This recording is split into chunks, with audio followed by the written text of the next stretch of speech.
So, samahan nyo kami sa aming day of our life or day of our gala. So, syempre, bago muna kami gumala is nagsimba muna kami dito sa may Padre Pio sa may Santo Tomas, Batangas. At kasama ko ang aking Junakis, ang aking dalawang kapatid, and ang aking mother dear. So, naglalakad nga lang kami papunta dun sa kabilang chapel. Bale, dalawang chapel na nga pala to kasi salitan ng pagmimisa dito. Ayan yung unang chapel and dun kami sa pangalawang chapel pupunta. At sakto kakarating nga lang namin ay nagsimula na agad ang misa. Medyo mainit nga lang kaya kailangan natin talaga magdala ng mga portable fan. Nagdala na rin talaga ako ng mga laruan para sa anak ko kasi sobrang likot niyan. At hanggang sa matapos na ang misa, ayan, naglalakad na kami, naghahanap kami ng matitirikan ng kandila. Hindi na nga rin kami nagpayong that time kasi makulimlim naman and mainit lang talaga. Buti na lang talaga hindi na nagpapabuhat masyado yung anak ko kapag lumalabas kami kasi ang bigat-bigat na niya. Pero minsan, syempre, nagpapabuhat pa rin siya.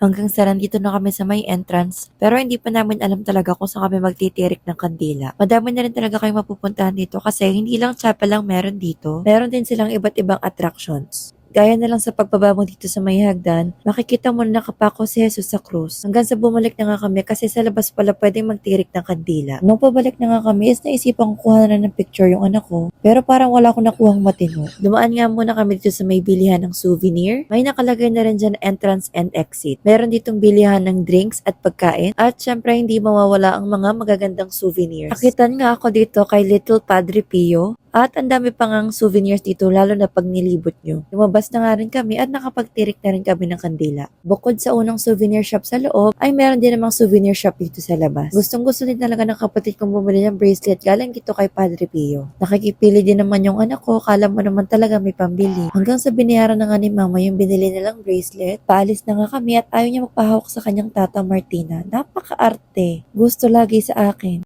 Naglalakad na nga kami and ang second destination namin is sa Formosa. Mamimili muna sila ng gamit sa school kasi dun talaga mura. Malaki talaga ang matitipid mo dito kaysa sa mall ka bibili. After nga niyan, pumunta na kami ng Walter Mart kasi gutom na rin kami. Ito ang anak ko, takpong-takpo dito sa candy machine kasi tuwang-tuwa talaga siya. Dito na nga kami nag-order sa Bida Ang Saya, of course, kay Jollibee. Habang nag-iintay nga tayo ng order is nagbabantay tayo ng napakabait kong anak. Gusto na niyang umalis dito sa pwesto namin kaya pinapakuha ko na yung cellphone. At dahil ayaw niya, hindi mo talaga siya mauutusan. Kaya pag ikaw ang nagutos, ikaw rin ang gagawa ng inutos mo. Hanggang sa maya-maya nga, tuwang-tuwa na siya kasi nakahanap siya ng playmate. May chinichismis nga si mama dyan pero hindi ko na alam kung anong sinasabi niya. Medyo matagal yung serving kaya video-video muna ako pang upload and napansin niya na binivideohan ko siya. Tago pa more.